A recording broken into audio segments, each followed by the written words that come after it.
or was it a slow, gradual realization of just what is happening out there? The relationships between the media, the governments, the big corporations, big pharma, big food, big farming, none of it's for our benefit. More billionaires were made during the pandemic than any other time. That's not a coincidence. Big pharma protected by government law so they can't be sued. Anti-protest legislation in the UK. Canadian truckers having their bank accounts frozen. Greek and I think Italian pensioners being fined. BlackRock buying land and property, but you will own nothing and be happy. The man himself is back with a track called I Want to Go Home. Let's caveat this a bit. Yes, I'm in a small town on the south coast of England. Yes, I have very little perspective of what life is like for Oliver, or for anyone else that matter, and I cannot begin to understand what he has been through or is going through. I watch a video, my mind generates some thoughts, and I try and articulate them from the perspective of a therapist, but obviously I bring with that my perspective of being a father and being a husband and being a son, and trying to do the best I can with all of those roles.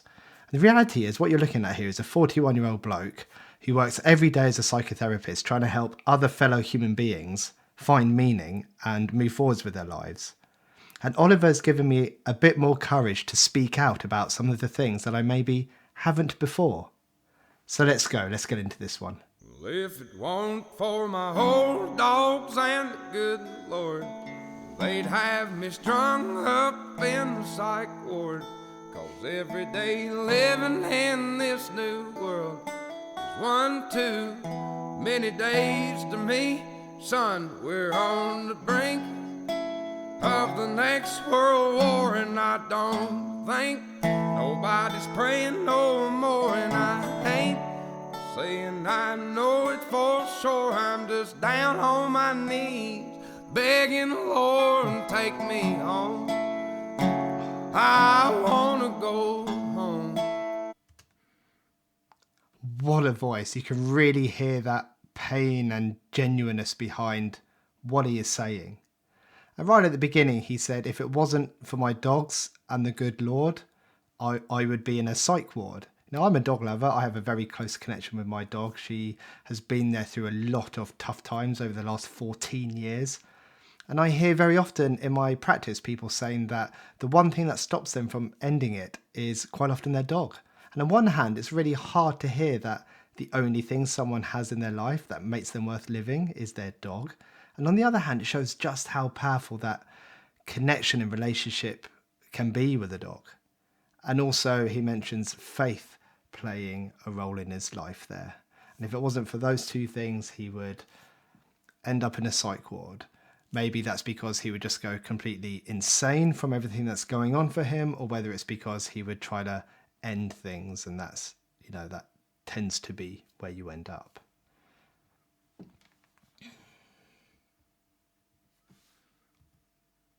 Home. I wanna go home. I don't know which road to go. It's been so long. I just know I didn't used to wake up feeling this way, cussing myself every damn day. There's always some kind of bill to pay. People just doing what the rich man say. I wanna go home.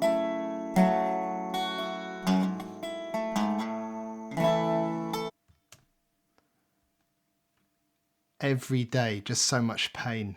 He's waking up every day feeling like this, cursing himself. And two things that stick out here. Firstly, he says he knows he didn't used to wake up feeling this way. So it sounds as if there was a turning point for him where things changed. Was there one significant thing that happened, or was it a slow, gradual realization of just what is happening out there? For me personally, as a healthcare professional, it was the pandemic that made me see the world very, very differently than I had done prior. And during that time, I realized just how much people were willing to blindly follow rules and do what they were told with little question. And these were other healthcare professionals following instructions and orders rather than the evidence, rather than making informed decisions, that we should be practicing. And I felt so alone. I felt so isolated during that time due to what I was thinking and what I was saying and some of the decisions I was personally making, where I was potentially burning bridges with a lot of healthcare providers and professionals.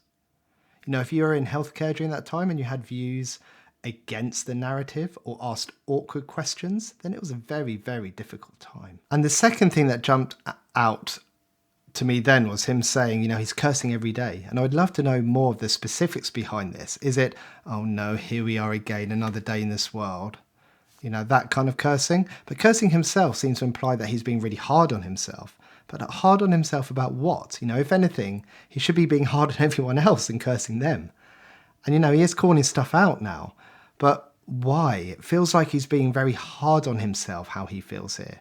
You know, listening to what he's saying, listening to what he's recognizing. He seems to be having, you know, an appropriate emotional response. You know, he's hurt, he's hurting because of all the stuff that's going on that he's drawing our attention to. I mean, I guess it would be weirder if he wasn't hurting knowing that stuff. And people losing their way and doing what the rich men say. Absolutely, I could not agree more. I think people are losing their way. And I'm not going to say anything here that's new. You know, we all know this. And I think people are becoming disconnected from each other. I think people are being used in any way that they can be used for financial gain, you know, for very few people. The relationships between the media, the governments, the big corporations, big pharma, big food, big farming, none of it's for our benefit. More billionaires were made during the pandemic than any other time. That's not a coincidence. Big pharma are protected by government law so they can't be sued. And a lot of people seem to be in denial about how all this fits together. And I wonder kind of why that is. Is it the case that their lives have been made so hard that they just don't have the energy to, you know, to deal with anything else?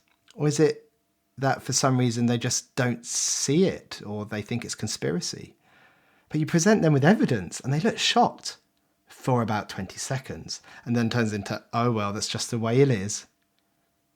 And then I see other people, especially in my practice, who do see what's going on and it causes anxiety, it causes depression, it causes thoughts of ending it for themselves as a potential solution because they don't know what else to do. And I think that's what Oliver is talking about here regarding him wanting to go home and not knowing which way to go. And I try and help them. I try to help as best as I can and help them navigate the way through this. But that's so hard when the problem runs so deep and is so systemic. If anyone wants to share what has helped them, if they found anything, then please do so in the comments. I would love to hear it. I'm sure other people in similar situations who feel this would love to hear it too. Okay, let's spread some messages of being in this together, of support, of connection. Let's really help each other out here.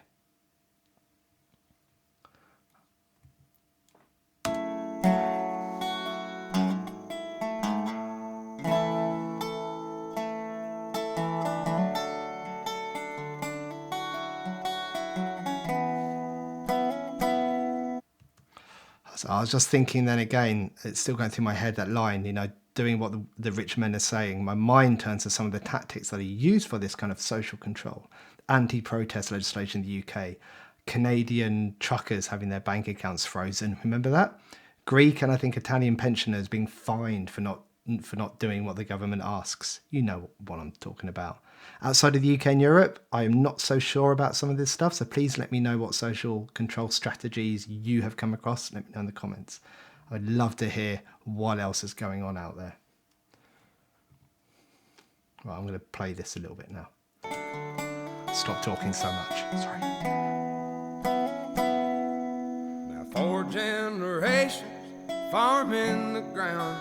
Grandson sells to a man out of town. 2 weeks later, the trees go down. Only got concrete growing around. I wanna go home. Oh, I've got to touch on that. Selling generations worth of land to some stranger. Is he referring to that sort of stuff like BlackRock are accused of? You know, buying land and property at prices that people and families can't compete with. To what? Is that to rent back at inflated prices? Is this, you know, you will own nothing and be happy sort of deal he's talking about? Sounds that way to me. Going around and I wanna go home.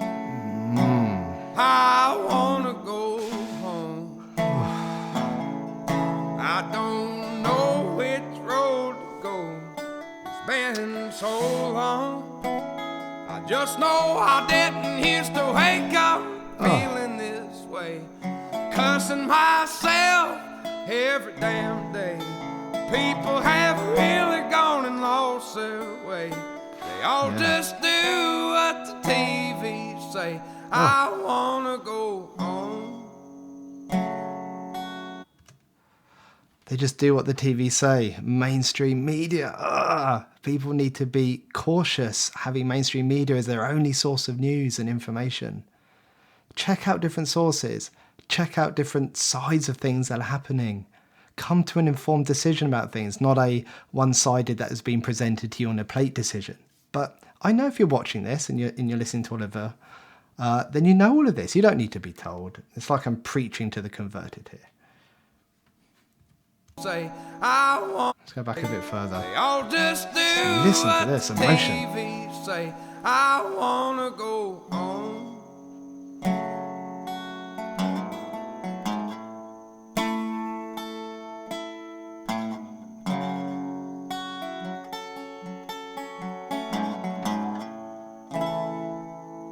If it weren't for my old dogs and the good Lord, they'd have me strung up in the psych ward.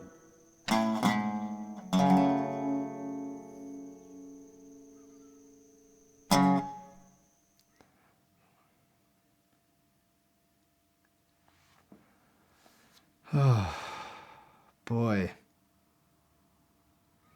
That's got to be a Bible verse at the end there. It's so true. I love that. He is so honest. He's so genuine. He is telling us very explicitly what he is thinking. And we need more of this. But what keeps him going? Is it his faith? Is it his dogs? A combination? What is it that motivates him each day to get up and live and do this? I would love to know your thoughts on that. I talked more than I had thought I would in this, but I'm feeling like people like Oliver are giving me a bit more courage to speak my mind a bit more, to perhaps air thoughts that I've kept closely guarded in the past. But I think these are thoughts and these are things that probably need to be discussed and talked about. I know some people won't like that who are listening, but that tends to be how it happens on here. Okay, I just kind of speak what tends to come to my mind at the time. I think that's it for this one. Take care, everyone. Goodbye.